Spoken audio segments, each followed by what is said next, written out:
I never believed in miracles. I never believed in monsters either. But on one October night, when the rain fell like shattered glass against the windows of my studio apartment, I met both. My name is Isla Whitmore, and I want you to understand something before I tell you this story. I wasn't special. I wasn't brave. I was just desperate. The kind of desperate that makes you do things you'd never imagine. The kind that strips away every layer of pride until all that's left is raw survival. 3 months earlier, I'd lost my job at the marketing firm. Budget cuts, they said. Nothing personal. But when you're 28 years old with a 10-year-old brother depending on you, everything is personal. Our parents died in a car accident when Micah was only 3, and I'd been his guardian ever since. I'd promised myself that I'd take care of him, that I'd give him the childhood they would have wanted. But promises don't pay rent. By October, I was 3 months behind. The landlord had stopped being sympathetic. The eviction notice came on a Tuesday, stamped in red letters that seemed to burn through the paper. I had 2 weeks. 2 weeks to find money I didn't have to solve a problem with no solution. I'd applied to 43 jobs. 43. I kept count because each rejection felt like another nail in a coffin I was building for myself. The savings account my parents left us had run dry years ago, eaten up by medical bills and living expenses and all the things you don't think about when you're suddenly responsible for a child. Micah didn't know how bad things were. I made sure of that. Every night, I helped him with his homework, made him dinner, even if it was just rice and beans again, and tucked him into bed with a story. He still believed the world was good. I wanted to keep it that way for as long as possible. That October night, I sat on the floor of our tiny apartment, surrounded by unpaid bills and rejection emails, and I did something I'd sworn I'd never do. I texted my old boss, Victoria Chun. She'd fired me, but we'd worked together for 6 years. Surely that meant something. Surely she'd understand. I typed out a message, my hands shaking. Victoria, I know I have no right to ask this, but I'm in trouble. I need help. Any kind of advance or loan would save my life right now. Please. I hit send before I could change my mind. But here's the thing about desperation. It makes you careless. It makes you stupid. I didn't realize until the next morning that I'd sent the message to the wrong number. Victoria's contact had somehow been deleted from my phone weeks ago, and I'd texted a number I didn't recognize. A number that must have been recycled, given to someone new. I was horrified, embarrassed. I sent a follow-up. I'm so sorry, wrong number. Please disregard. I didn't expect a response. But that afternoon, as I was walking Micah home from school, my phone buzzed. An unknown number. Your message intrigued me. Would you be willing to meet? My first instinct was to delete it. It had to be a scam, or worse. But then another message came through. I believe I can help you. No obligation. Just a conversation. Address attached. The address was in the financial district, one of those gleaming high-rises where people made more money in a day than I'd see in a year. Against every rational instinct, I felt a flicker of hope. That night, after putting Micah to bed at our neighbor Mrs. Patterson's apartment, I took the subway downtown. The address led me to a building with marble floors and a doorman who looked at me like I'd wandered in from the street, which, technically, I had. But when I gave my name, his expression changed. He made a phone call, then nodded and directed me to the private elevator, the top floor. Of course, it was the top floor. The elevator opened directly into a penthouse office that took my breath away. Floor-to-ceiling windows overlooked the entire city, a sea of lights stretching to the horizon. The furniture was minimal but clearly expensive. Black leather, dark wood, everything precise and intentional. And standing by the window, silhouetted against the city lights, was him. I'm not ashamed to say that my first thought was purely aesthetic. He was beautiful in a way that seemed almost unreal, like a Renaissance painting had stepped out of its frame. Tall, with dark hair that fell just past his collar, sharp features that could have been carved from marble. He wore a black suit that fit him perfectly, and when he turned to face me, I saw eyes so dark they looked almost black in the dim light. He introduced himself as Lucian Ashford. His voice was strange cultured, with an accent I couldn't quite place. British, maybe, but older somehow, like he'd learned English from people who'd been dead for centuries. He gestured for me to sit, and I did, perching on the edge of an impossibly comfortable chair. He remained standing by the window, and I realized he was backlit deliberately, keeping most of his face in shadow. Lucian told me he'd received my message, that he understood I was in difficult circumstances. He said he'd done some research, which should have alarmed me, but I was too desperate to care, and he knew about my situation, the lost job, the brother, the eviction notice. I asked him what he wanted.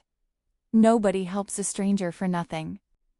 He paused for a long moment, and I could feel him studying me, though I could barely see his face. Then he told me he had a proposition. He needed someone to organize his personal archives, documents, letters, artifacts from his family's history. It was a massive project, he said, one that would require someone detail-oriented and trustworthy. The job would last approximately 6 months, and it would require me to relocate temporarily to his estate in the mountains, about 3 hours north of the city. Then he named a salary that made my vision blur. It was more money than I'd made in 2 years at my previous job. I asked what the catch was.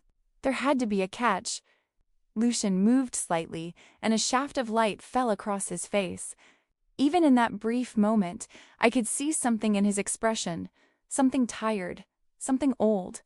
He told me there was no catch, only requirements. The work was legitimate. I could bring my brother. He'd arrange for Micah's schooling in the nearby town. The estate was remote, but comfortable. I'd have my own quarters, complete privacy when I wasn't working. I asked why me. Why someone with no archival experience, no special qualifications? He was quiet again, and when he spoke, his voice was softer. He said that sometimes the right person for a job isn't the most qualified, but the most necessary. He said he believed I'd understand the materials I'd be working with, that I'd treat them with the care they deserved. It was cryptic, almost poetic, and it should have been a red flag. But I was drowning, and he'd just thrown me a life raft. I wasn't going to question the rope. I told him I'd need a day to think about it, to arrange things. He nodded and handed me a card with a phone number. He said to call when I decided, and a car would be sent.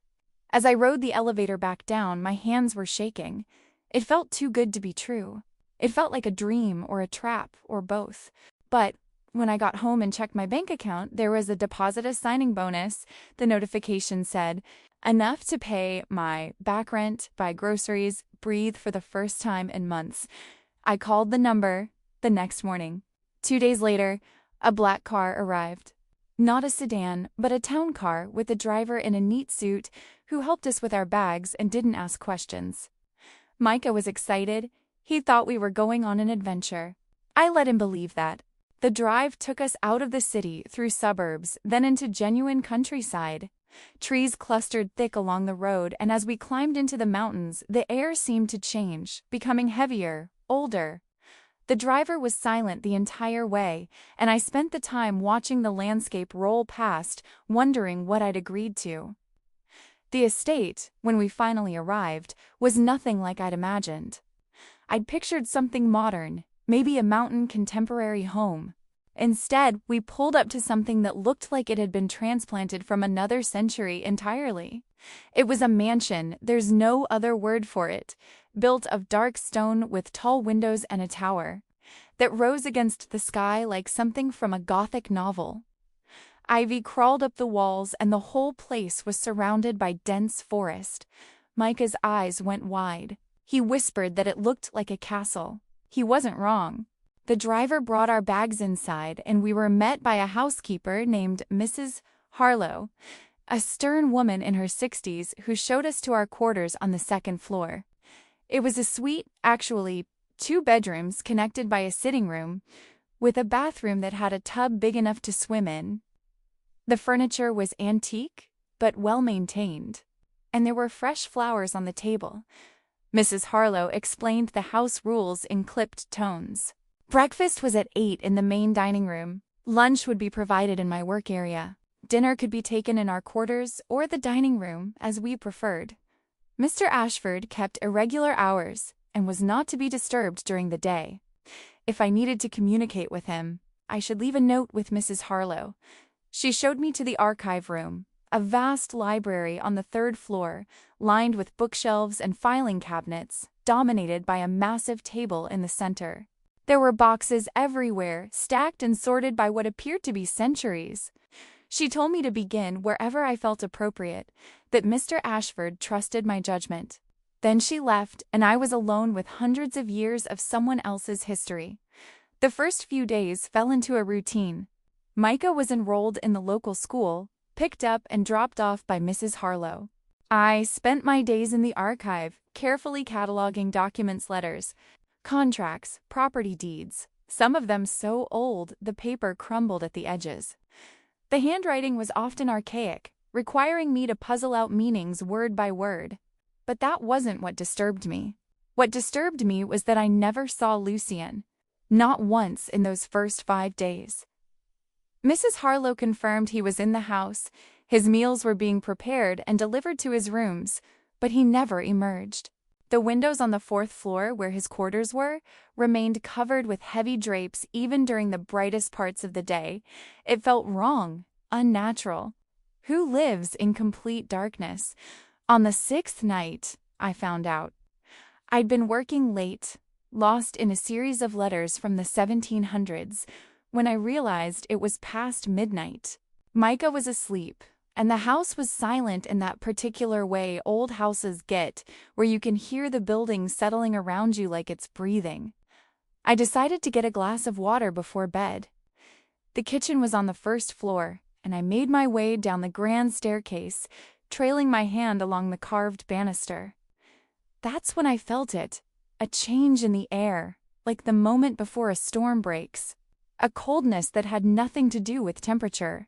Lucien was standing in the entrance hall. He wasn't doing anything, just standing there in the darkness, and somehow I knew he'd been aware of me the moment I'd left my room. He was dressed as impeccably as before, though this time in dark slacks and a white shirt with the sleeves rolled up. And in the dim light from the windows, I could finally see him clearly. He was inhumanly beautiful. There's no other way to describe it. His features were too perfect, too symmetrical, like an artist had spent years getting every detail exactly right. His skin was pale, not sickly, but luminous, like marble or moonlight. And his eyes, those dark eyes, seemed to catch what little light there was and hold it. He apologized for startling me. His voice seemed to resonate in the quiet, and I realized that the strange quality I'd noticed before was that he didn't quite sound like he was speaking aloud. It was almost as if his words formed directly in my mind. I told him it was fine, that I was just getting water. I tried to move past him toward the kitchen, but he spoke again. He asked if I was settling in well, if the work was to my liking. He remained perfectly still as he spoke, and I realized with a jolt that he didn't seem to be breathing. His chest didn't rise and fall. He just stood there, motionless as a statue. I managed to say that everything was fine, that the materials were fascinating. Then, before I could stop myself, I asked why he kept the house so dark during the day. The silence that followed was heavy. For a moment, I thought I'd offended him, crossed some line. But then he smiled just slightly, and it was the saddest expression I'd ever seen. He told me he had a medical condition that made him sensitive to sunlight, that it was easier to sleep during the day and work at night. He said it with such careful neutrality that I knew he was lying, or at least not telling me the whole truth. I should have left it alone. I should have gotten my water and gone back to bed, but something in that sad smile made me bold. I told him I didn't believe him. Another pause. Then he moved, finally, stepping toward me with a grace that seemed too smooth, too fluid. He stopped a few feet away, and I could smell him, not cologne, but something older, like old books and rain, and something metallic I couldn't identify. He asked if I really wanted to know the truth. He said that most people preferred comfortable lies. I told him I wasn't most people. I'd built a life on uncomfortable truths. Lucian studied me for a long moment, and I felt like he was seeing through me, reading every fear and hope I'd ever had. Then he asked me to follow him. He led me up to the 4th floor, to his private quarters. The door was heavy wood, carved with symbols I didn't recognize. Inside, the rooms were sparse. A sitting area, a bedroom visible through a doorway, everything in shades of black and gray. But what caught my attention were the windows. They were covered not with drapes, but with thick, blackout material, sealed at the edges with what looked like weather stripping. Not a single ray of sunlight could penetrate. Lucian walked to one of the windows and touched the covering. He asked if I'd noticed anything strange about him since we'd met, if I'd observed any peculiarities. I thought about it.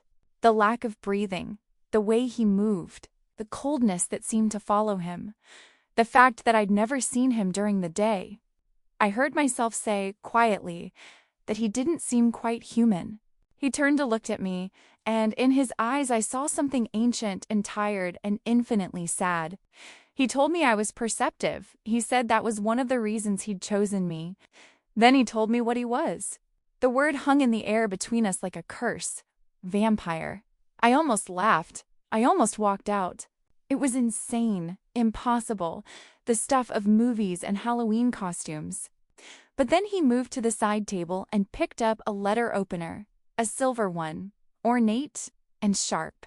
And before I could process what he was doing, he drew it across his palm. The blood that welled up was darker than human blood, almost black. And as I watched, frozen in shock, the wound began to close. Not instantly, but fast enough that within 30 seconds, there was nothing but smooth, unmarked skin. He asked if I needed more proof. I couldn't speak. My mind was trying to reject what I'd seen, to find a rational explanation. But there wasn't one. The wound had been deep. I'd seen bone. And now there was nothing. Lucian sat down in one of the chairs, and for the first time, he looked tired. Genuinely, deeply exhausted in a way that had nothing to do with sleep. He began to talk, and I sank into the chair across from him, unable to do anything but listen. He told me he'd been born in 1647, in what was then the Kingdom of England. He'd been the second son of a minor nobleman, with no expectation of inheritance or importance. At 23, he'd contracted an illness that should have killed him, probably plague, though they didn't know what to call it then. He was days from death when something found him. Not someone, something. An older vampire, one of the ancient ones, who turned him without asking, without explaining. Lucian woke 3 days later, in a mass grave, clawing his way out through corpses with a hunger that nearly drove him mad. He told me about the early years, the decades of learning what he'd become, of learning to control the hunger. He described it almost clinically, but I could hear the horror underneath. He talked about the centuries that followed, watching the world change, watching everyone he'd ever known grow old and die while he remained unchanged. He'd amassed wealth through careful investments in patience. When you have forever, compound interest is quite effective. He'd created the foundations, the charitable organizations, as a way to do some good with the time he'd been cursed with. I interrupted to ask if it was truly a curse. With all that time, all that power, surely there were benefits. Lucian looked at me, and I'll never forget that look. He told me that immortality isn't a gift, it's a prison. Everyone you love dies, everything you'll build crumbles. You watch civilizations rise and fall, and you remain unchanging, unable to die, unable to truly live. He said the loneliness wasn't poetic or romantic. It was a howling void that grew larger with each passing decade. I asked why he'd told me all this. Why reveal himself to someone he barely knew? He was quiet for a long time. Then he told me the real reason he'd hired me. He was dying. The word seemed impossible applied to an immortal being, but he explained. For centuries he'd fed on human blood, not killing, he was careful to say, but taking what he needed to survive. But over the past 50 years, something had changed. Human blood had become toxic to him. Modern medicine, he said, pharmaceuticals, pollutants, all the chemicals we put into our bodies, they'd saturated the blood supply. Every time he fed now, it poisoned him, made him weaker. The last time he'd tried, 6 months ago, he'd been sick for weeks. He was starving. Slowly, agonizingly starving, because the very thing that sustained him had become his poison. I asked why he didn't just let it happen. Let himself die. Wasn't that what he wanted? Lucian smiled again, that heartbreaking smile. He said he'd thought so too. For years he'd thought death would be a relief, but when it was finally close, when he could feel his strength fading, he'd realized something. He was afraid. After 400 years, he was still afraid to die. That's when he'd started searching for alternatives, testing blood samples, looking for someone whose blood was different, cleaner, and after months of searching, he'd found me. My blood, he said, was unusual. Rare genetic markers, an absence of common medications, a diet low in processed foods out of necessity rather than choice. My poverty had made me pure, in a sense. I was his last hope. I should have run. I should have grabbed Micah and fled into the night. But instead, I asked what he wanted from me. He told me he wanted nothing I wasn't willing to give. He'd never force me, never take without permission. But if I was willing, if I'd allow him to feed, not much, just enough to survive, he would make it worth my while. The salary would triple. Micah would be provided for guaranteed education through university. I'd want for nothing. I asked what it would feel like. Lucian hesitated, then admitted he didn't know. It had been so long since he'd fed from someone willingly, someone who knew what he was. He said it shouldn't hurt, that vampire saliva contained natural analgesics. But he couldn't promise anything. I told him I needed time to think. He nodded and walked me to the door. Before I left, he said something that stayed with me. He told me he understood if I chose to leave, that he'd arrange transportation back to the city and ensure I received 6 months' salary regardless. But he hoped I'd stay, not just because he needed me, but because he hadn't had a real conversation with anyone in longer than he could remember. He said talking to me that night had made him feel, for the first time in decades, like something other than a monster. I went back to my room and didn't sleep. I sat by the window, watching the sky lighten to gray, then pink, then blue. Micah woke up and got ready for school, chattering about his new friends. And I made him breakfast and smiled and pretended everything was normal. But my mind was racing. A vampire. An actual vampire. It should have been impossible, but I'd seen the proof. And more than that, I'd seen the loneliness in his eyes, the exhaustion, the desperate hope that he might not have to face eternity alone. I'd spent my whole life taking care of people. First, my parents through their illness. Then Micah. I understood what it meant to carry the weight of someone else's survival. And maybe, in a twisted way, this made sense. He needed me. For the first time in my life, someone needed me for something only I could provide. That night, after Micah was asleep, I went to the 4th floor and knocked on Lucian's door. He answered immediately, as if he'd been waiting. His expression was carefully neutral, but I could see the hope in his eyes. I told him I'd do it, but I had conditions. He gestured for me to continue. First, Micah would never know. Whatever happened between us, my brother would be kept completely separate. Second, I wanted everything in writing: the salary, the guarantees for Micah's future, all of it. Third, if at any point I wanted to stop, we'd stop. No questions, no consequences. Lucien agreed to everything without hesitation. He asked if I wanted to start immediately or if I needed more time. I told him I wanted to get it over with before I lost my nerve. He led me to his sitting room and had me sit on the sofa. He knelt beside me, and I realized he was deliberately putting himself in a lower position, making himself less threatening. He asked which side I preferred. I tilted my head to the right, exposing my neck, and tried not to think about every vampire movie I'd ever seen. Lucien paused, his face inches from my throat, and I could feel his breath cold, like winter air. He told me to relax. That tension would make it worse. I almost laughed. How do you relax when a vampire is about to bite you? But then he spoke again, his voice low and soothing, telling me to breathe, to focus on my breathing. And somehow, impossibly, I felt myself calming. The bite itself was strange. There was a sharp pinch, like a needle, and then a cool numbness that spread from the point of contact. I felt him drinking, felt the pull of it, and it was intimate in a way I hadn't expected.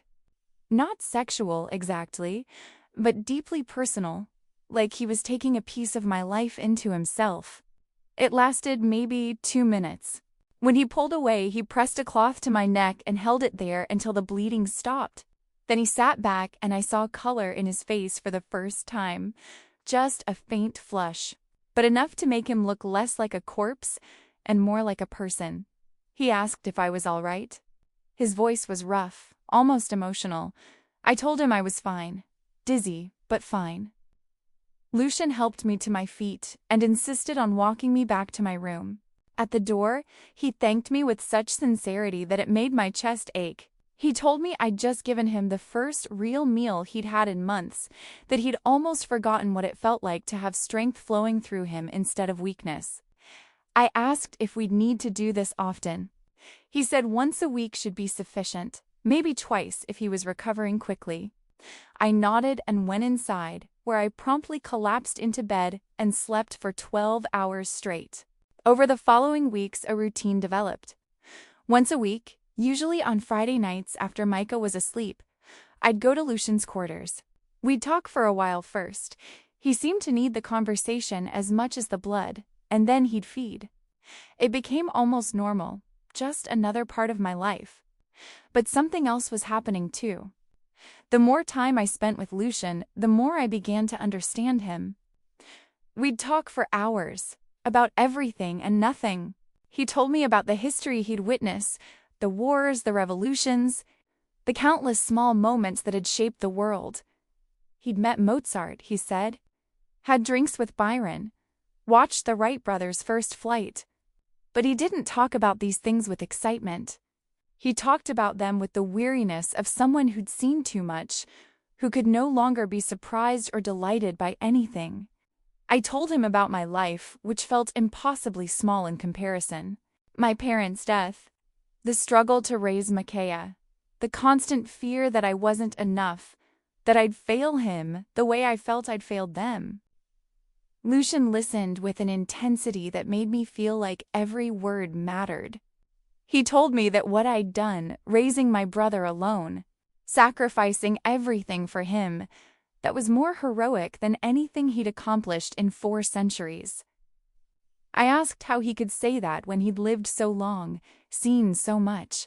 He said that living wasn't the same as being alive, that he'd spent most of his existence merely surviving, going through the motions. But he'd forgotten what it meant to care about something, to be connected to someone.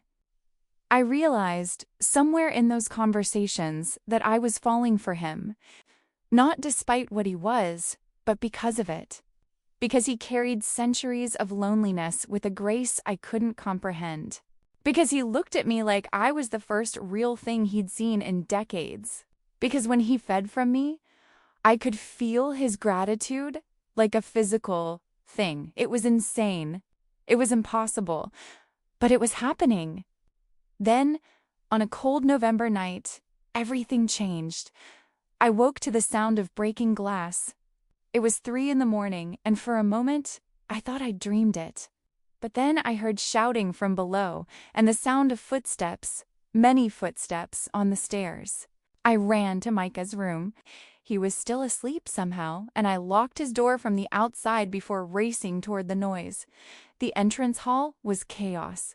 There were at least 5 people, all dressed in dark tactical gear, carrying weapons that looked like something from a sci-fi movie. Crossbows, yes, but also UV lights and what looked like flamethrowers. And in the center of it all was Lucian, backed against the far wall, weakened and exposed. Mrs. Harlow was on the ground, unconscious or worse. I couldn't tell. One of the intruders saw me and shouted. A woman, tall and blonde, with a scar running down her cheek. She demanded to know who I was. I told them I lived here. Asked what the hell they thought they were doing. The woman laughed. She said they were cleansing this place of a monster, that they'd been tracking Lucian for months, waiting for confirmation. She called herself a hunter, said there were communities dedicated to wiping out the last vampires. I looked at Lucian. He met my eyes, and I saw something I'd never seen before. Fear. Not for himself, I realized, but for me. For Micah upstairs. He was telling me without words to run, to save myself. Instead, I stepped between him and the hunters. I told them they'd have to go through me first. The blonde woman looked incredulous. She asked if I knew what he was, what he'd done. She said vampires were killers, all of them, that even if this one seemed civilized, he'd murdered countless people over the centuries. I told her I knew exactly what he was, and that they were wrong about him. Lucian spoke from behind me, his voice weak but firm. He told me to move, to take Micah and go. He said he'd lived long enough, that it was time. I spun to face him, told him to shut up, that after 400 years of surviving, he didn't get to give up now. The hunters were advancing, weapons raised. I didn't have a plan. I didn't have a weapon. All I had was a sudden, fierce conviction that I wasn't going to let them take him. What happened next was a blur. I grabbed a candlestick from a nearby table and swung it at the nearest hunter. It was a desperate, clumsy move, but it caught him off guard. He stumbled back, and in that moment of confusion, Lucian moved. Even weakened, he was faster than any of them. He disarmed one, threw another against the wall. But there were too many, and he was too depleted from weeks of careful feeding, never taking enough to be fully strong. One of them got him with the UV light. Lucian screamed. The first time I'd ever heard him truly scream, and the smell of burning flesh filled the air. I don't remember making a conscious decision. I just remember throwing myself at the hunter with the light, knocking it from his hands. We went down together, and I felt something crack in my wrist, a white-hot pain that made my vision blur. Then Lucian was there, pulling the hunter off me. The others were regrouping, but there was a moment of hesitation. They'd expected an easy kill, not resistance. Not a human defending their target. The blonde woman shouted orders to retreat and regroup. She said they'd come back with more people, better equipment. She looked at me with something like pity and told me I was going to regret this. Then they were gone, disappearing into the night as quickly as they'd come. Lucian collapsed beside me. His face was burned on one side, the skin raw and blistered. He was breathing hard. I didn't even know he could breathe hard, and when he looked at me, there were tears in his eyes. He asked why I'd done that, why I'd risked myself for him. I told him because he was worth saving. Because in all the weeks we'd spent together, he'd treated me and Micah with more kindness than most humans ever had. Because he'd given me hope when I had none. Because I loved him. I said it before I could stop myself, and the silence that followed was deafening. Then Lucian reached out with a trembling hand and touched my face. He told me he'd lived for 4 centuries, and in all that time, he'd never felt what he felt when he looked at me. That I made him want to live, really live, for the first time since he'd died. We moved that night. Lucian said the hunters would be back, and next time they'd be prepared for resistance. He had safe houses, places they didn't know about. We packed what we could, woke Micah with a carefully edited story about a gas leak, and left before dawn. That was 3 months ago. Now we live in a small estate in rural Scotland, about as far from anywhere as you can get, Micah thinks. Lucian is my eccentric employer with a skin condition. Mrs. Harlow survived the attack and chose to come with us, apparently. She'd known what Lucian was for years and didn't care. She said a good employer was hard to find, vampire or not. The hunting group hasn't found us yet, but we know they're looking. Lucian has contacts in the vampire world. Yes, there are others, though they're fewer every year, who keep him informed. We move carefully, live quietly. Every Friday, I still go to Lucian's room. We talk about everything, his past, my present, the uncertain future we're building together. And yes, he still feeds from me. But it's different now. It's not a transaction or a necessity. It's intimacy, connection, trust. He's getting stronger. With regular feeding from clean blood, his body is healing, recovering some of the power he'd lost. He'll never be what he once was. The damage from centuries of starvation went too deep, but he's stable. He's surviving. Last night, he asked me something he'd never asked before. He asked if I ever regretted it. Regretted sending that message, meeting him, learning what he was. I told him the truth, that I regretted nothing, that he'd saved me as surely as I'd saved him. He'd given me security, purpose, a life where I didn't have to fight for every scrap. And more than that, he'd given me something I'd never expected to find, love that existed outside the normal rules of time and mortality. He asked what I wanted for the future. If I understood what it meant to be with him, knowing he'd outlive me by centuries. That I'd grow old while he remained unchanged. I told him I'd thought about it. Of course I had.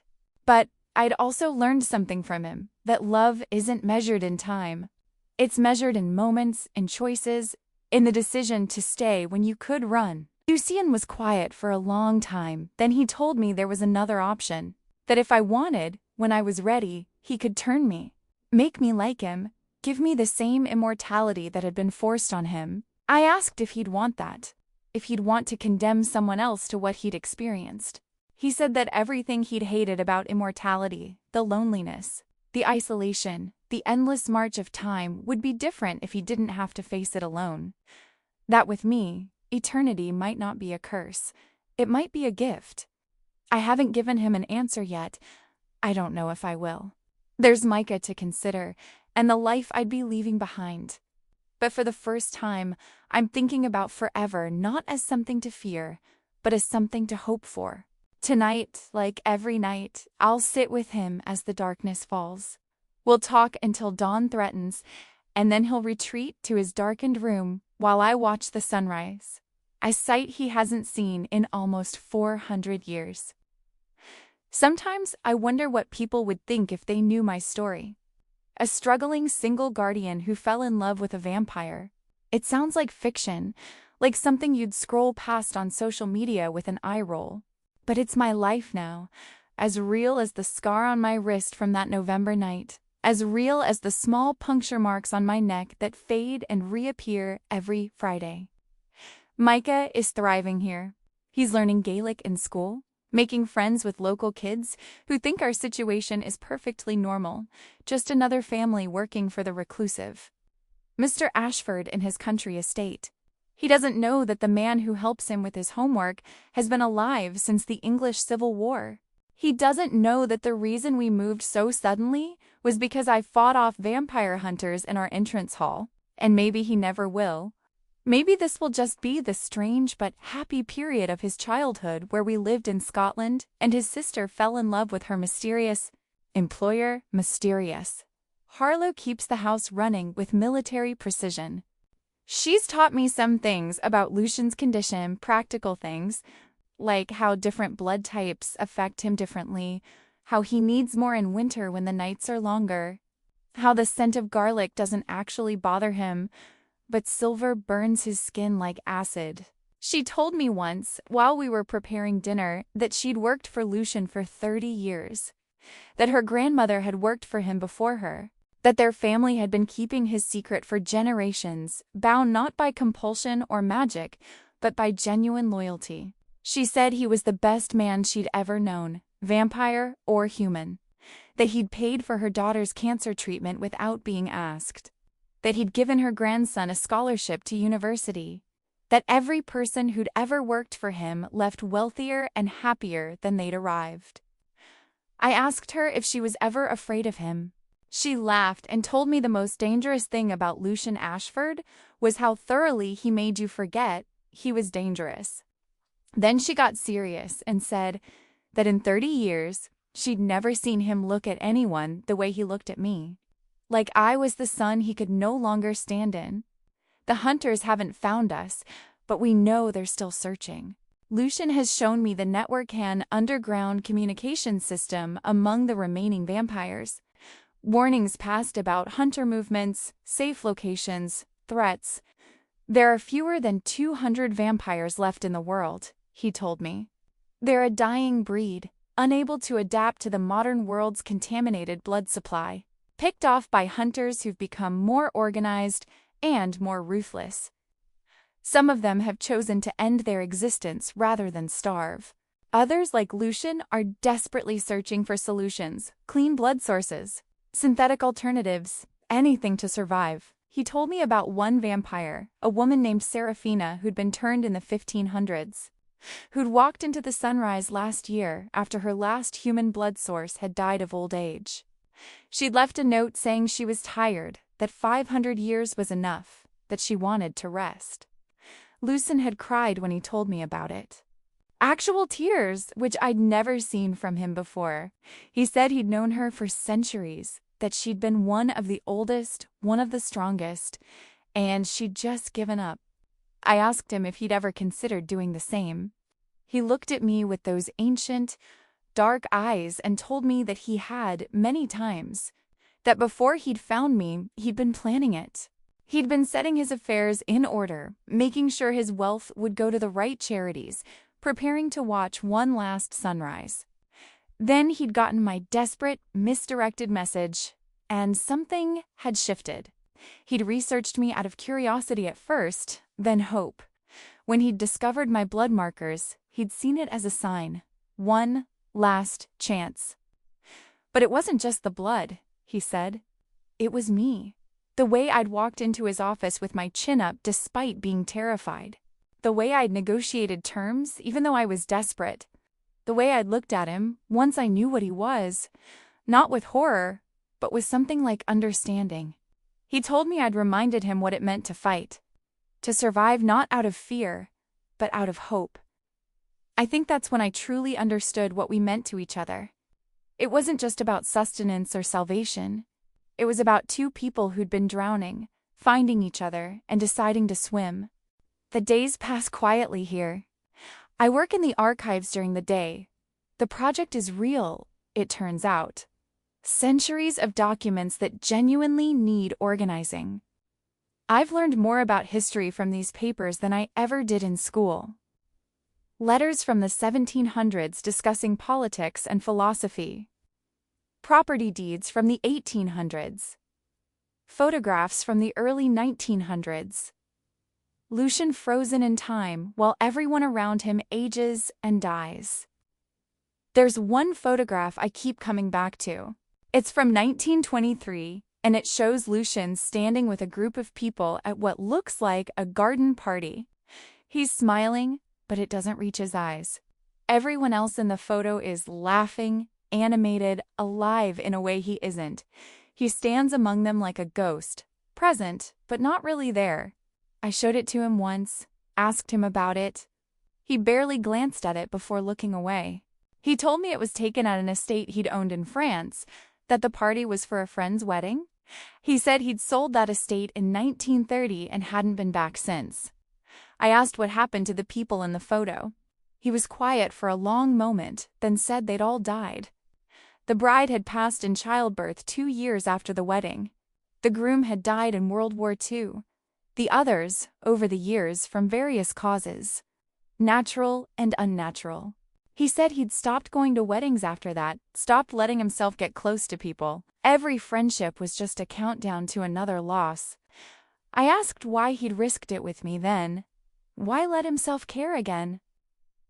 Lucien took my hand, something he did more often now. Small touches that spoke of growing comfort and told me that maybe after centuries of being alone, the risk of loss was worth the possibility of connection. That he'd rather have me for whatever time we had than spend another century safe and empty.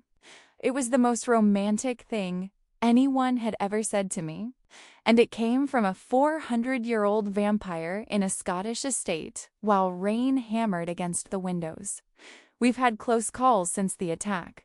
Twice, people have come around asking questions. Tourists, they claimed. But Lucien could sense the lie.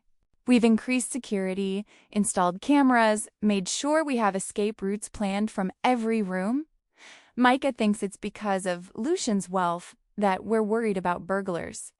He has no idea that there are people out there who believe his sister's employer is a monster that needs to be destroyed. I've thought about telling him sometimes, preparing him for the possibility that we might have to run again. But he's 11 now, dealing with normal 11-year-old things school. Friends, his first crush on a girl in his class. He deserves that normalcy, even if it's built on secrets. Last month was hard. Lucien got serially sick. I'd fed him as usual, but something was wrong. He spent 3 days in agony, barely able to move, his body rejecting the blood. We thought maybe I'd taken some medication I'd forgotten about, or eaten something that had contaminated my blood. But it wasn't that. Mrs. Harlow figured it out. I'd had a virus, just a minor cold, something I'd barely noticed. But even that small amount of infection in my blood had been enough to poison him. It terrified me. The realization that even trying to help him, even giving him the one thing that kept him alive, I could accidentally kill him. That my body, my biology, could betray us both. When he recovered, Lucien told me we needed to be more careful, that I should let him know immediately if I felt sick, if I took any medication, even vitamins, that we might need to skip feedings if there was any doubt. I asked what would happen if we had to skip too many, if I got seriously ill or needed medication long term. He didn't answer at first. Then he said he'd find another way, that he'd survived centuries without me. He could do it again if he had to, but we both knew he was lying. There was no other way. I was his lifeline, and if that line got cut, he'd drift away into the darkness he'd been fighting for so long. That night, I made a decision. I started taking better care of myself, really taking care, not just surviving. Eating well, exercising, doing everything I could to stay healthy. Because it wasn't just about me anymore. Someone was depending on me in a way I'd never imagined. It's strange, the responsibility of being someone's only food source. It makes you aware of your body in new ways, makes you understand your own mortality and fragility. Every time I get a headache or feel tired, I worry. Is it just stress, or am I getting sick? Could this cold, this minor inconvenience, be the thing that kills the man I love? Lucien tells me I worry too much. He says he's survived plague, cholera, Spanish flu, a cold isn't going to destroy him. But I see the fear in his eyes when I sneeze, the way he studies me carefully for any sign of illness. We're both terrified, I think. Terrified of losing each other in the ways that are uniquely possible for us. I'm afraid of getting sick, of my blood becoming poison. He's afraid of taking too much, of weakening me, of the hunters finding us. But despite the fear, or maybe because of it, we're happy. Genuinely, impossibly happy. Lucien laughs now, real laughs that light up his whole face. He plays chess with Micah on Sunday evenings and loses on purpose while pretending to be devastated. He's started painting again, something he hasn't done in a century. He told me, filling canvases with dark, beautiful landscapes of places he remembers from his long life. He painted me once, while I was reading in the library. I didn't know he was doing it until he showed me the finished piece. In it, I'm curled in an armchair by the window, afternoon light streaming across the pages of my book, and I look ... content. Peaceful, like I belong there. He told me it was how he saw me. Not as a blood source or an employee, but as someone who'd made his house a home. I cried. I'm not ashamed to admit it. We've talked more about the future, about the offer he made, about turning me. Lucian has been honest about what it would mean.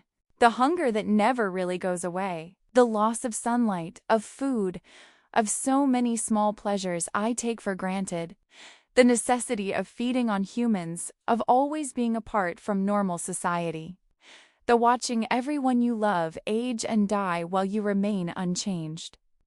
But he's also talked about the alternative, that I'll age while he doesn't, that in 20 years, I'll look old enough to be his mother, in 40, his grandmother, that I'll grow sick and frail while he remains frozen at 30.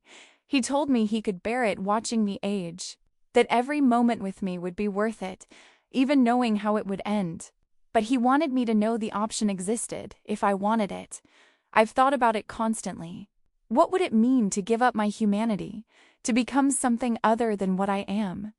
But then I think about eternity with him, about never having to say goodbye, never having to watch him mourn me the way he's mourned so many others, about facing the centuries together, not alone.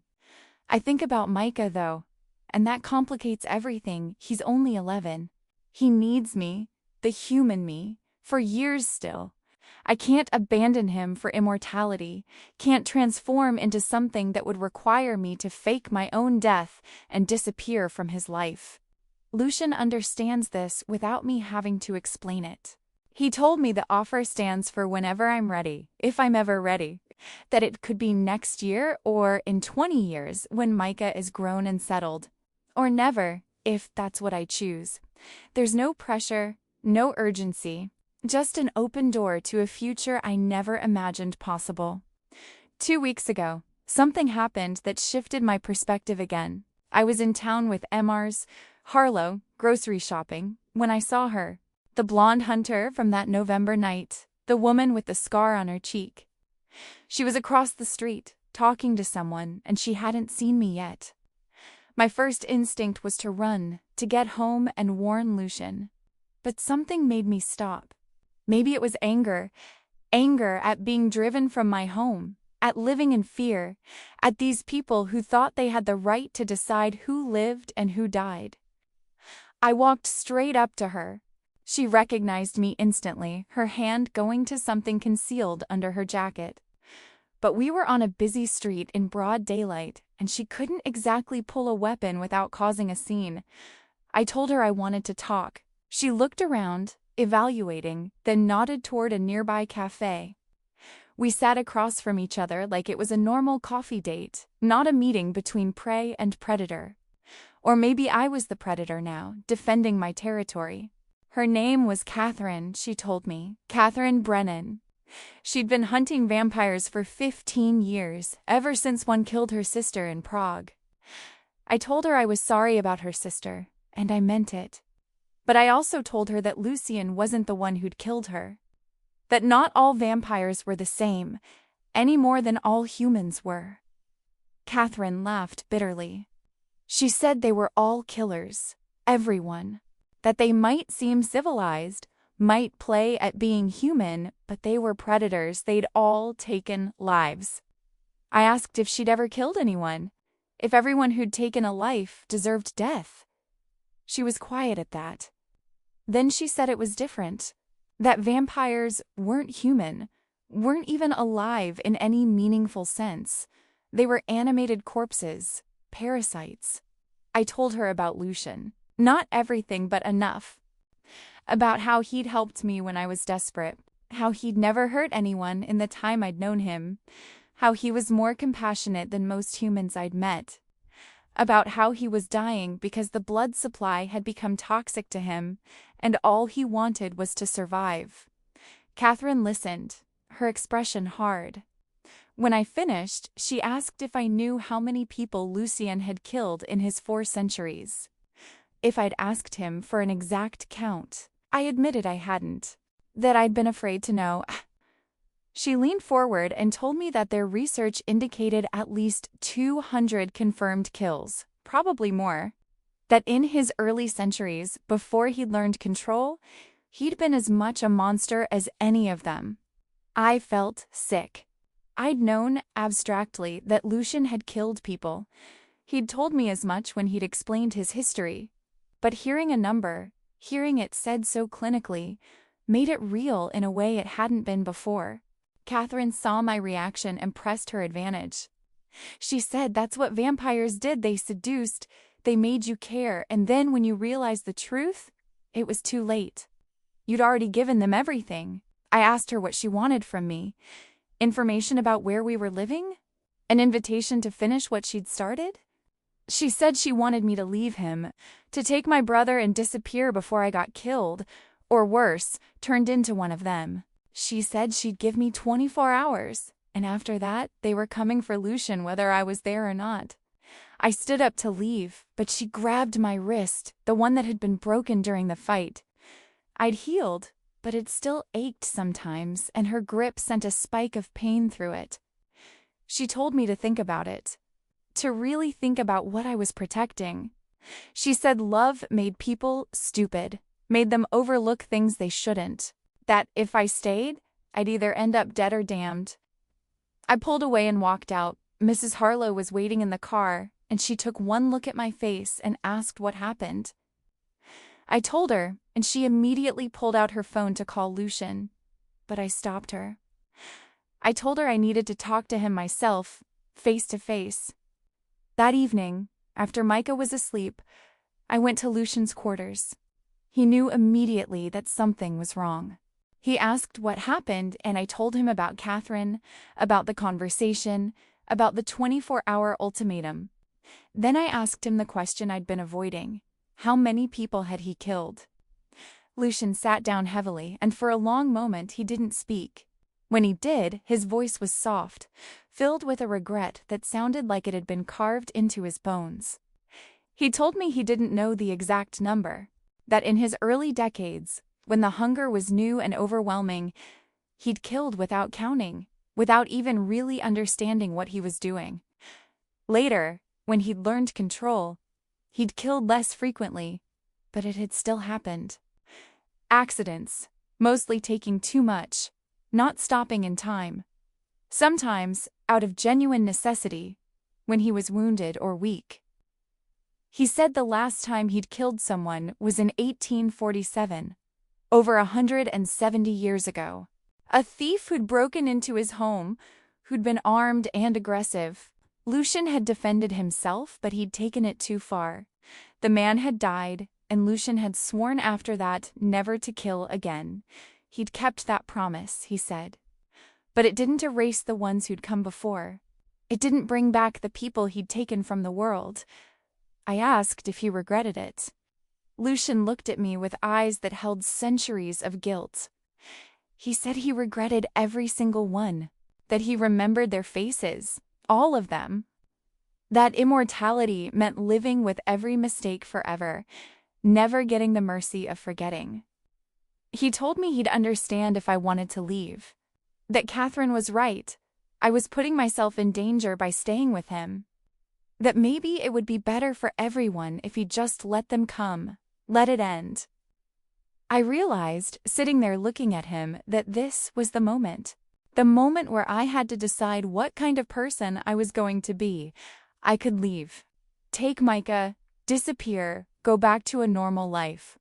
Let the hunters do what they'd come to do and convince myself it was justice for the people Lucien had killed centuries ago. Or I could stay. Accept that the man I loved had a past filled with blood and death. That he was both the gentle soul who played chess with my brother and the monster who'd taken hundreds of lives. That people, even immortal ones, contained multitudes. I asked Lucien if he thought he deserved to die for what he'd done. He said he didn't know anymore, that he'd thought so for a long time. But then he'd met me, and he'd started to think that maybe redemption wasn't about erasing the past. Maybe it was about trying to do better with the time you had left. I told him about the foundations he'd built, the people he'd helped, asked how many lives he'd saved with his wealth and time over the centuries. He said he didn't keep count of those either, that good deeds didn't cancel out bad ones. But they mattered, I insisted. They had to matter. We sat in silence for a while, and I thought about everything. About the man who'd hired me out of desperation and kindness. About the vampire who cried over friends lost centuries ago. About the monster who remembered every person he'd killed and carried that guilt like a weight that would never lift. Finally, I told him I was staying, that I understood his past, understood what he'd been, but I also understood what he was trying to be. That growth mattered. That change mattered, even for someone who'd lived as long as he had.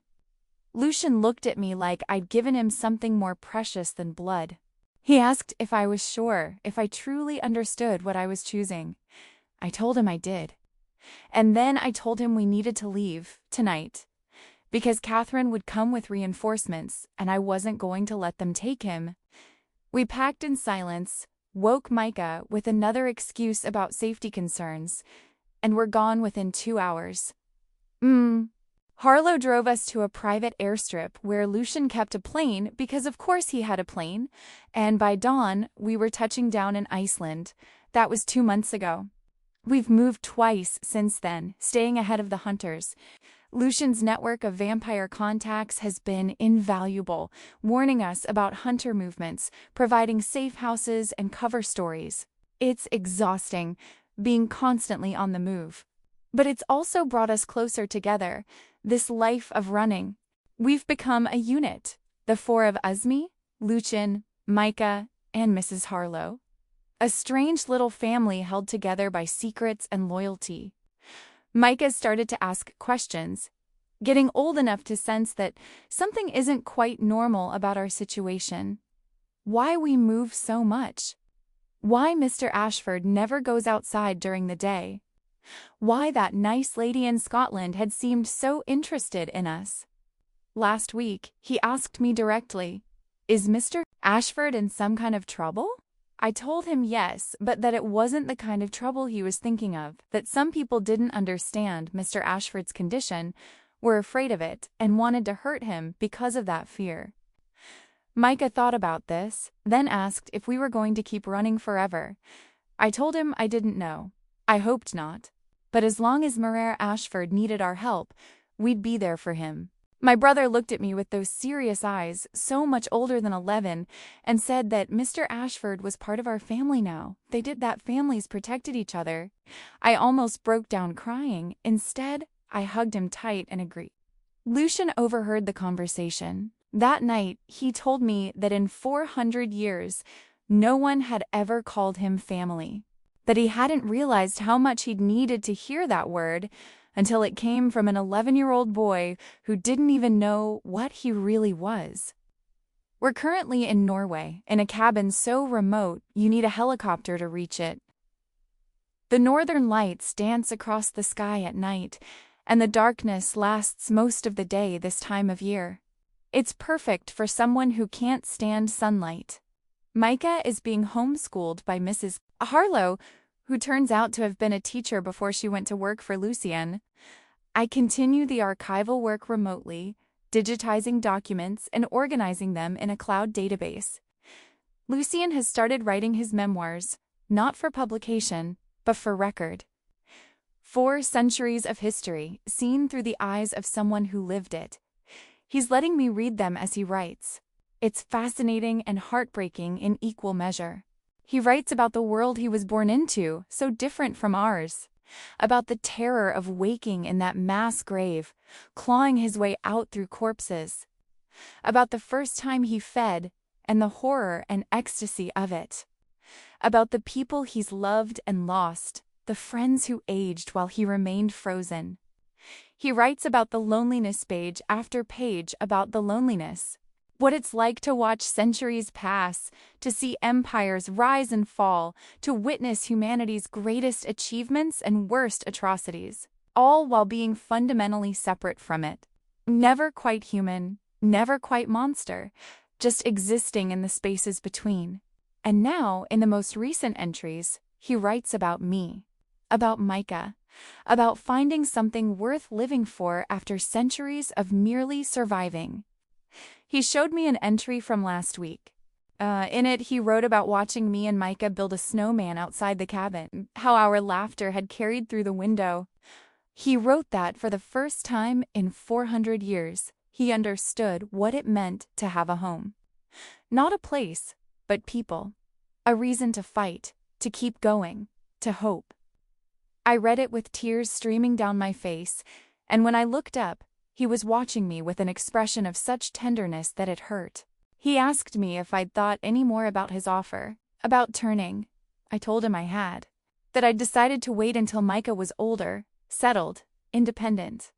But that yes, when the time was right, I wanted it.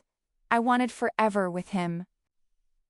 Lucian pulled me close, and we stayed like that for a long time, holding each other as the northern lights danced outside and the future stretched ahead of us, uncertain but no longer quite so frightening.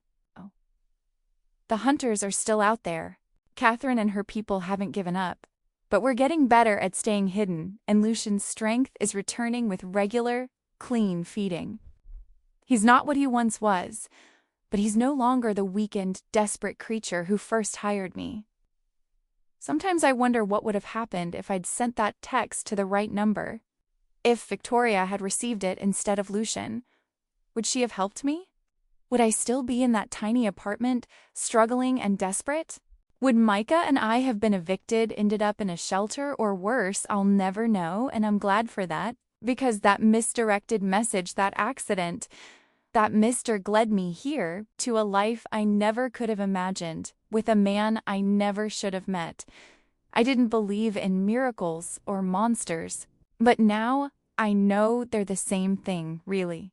It all depends on your perspective, on what you're looking for, on whether you're brave enough to see beyond what you've been told is possible. Lucian is my miracle and my monster, and I am his. We saved each other in ways that have nothing to do with blood or money or survival. We gave each other something more fundamental, a reason to keep going. Every Friday night, I still go to him. We talk for hours about everything and nothing. And yes, he still feeds from me, his lips against my neck, his gratitude flowing through the connection, as surely as my blood flows into him. It's intimate and strange, and ours, a ritual that bonds us in ways I never knew possible. And when he pulls away, color in his cheeks and strength in his limbs. He always says the same thing, thank you for the gift. But he's wrong. The gift isn't my blood. The gift is that we found each other at all, two desperate souls, reaching out in the darkness and, against all odds, connecting. My name is Isla Whitmore. I'm 28 years old, guardian to my 11-year-old brother, and the sole life support for a 400-year-old vampire. I'm also happier than I've ever been. I never believed in miracles. I never believed in monsters. But now, I know better. I know that sometimes they're the same thing. And sometimes, if you're very lucky, they become your reason to keep believing that even in the darkest times, even when everything seems impossible, hope can find you in the most unexpected ways. Even if it comes in the form of a misdirected text message and a vampire who just needed someone to remind him that living, even forever, is still worth it. That's my story. That's how I went from rock bottom to running through Europe with the man I love, our strange little family, and a future that's uncertain, but ours. And you know what? I wouldn't change a single thing. Not the desperation that led me to send that message. Not the fear when I discovered what Lucian was.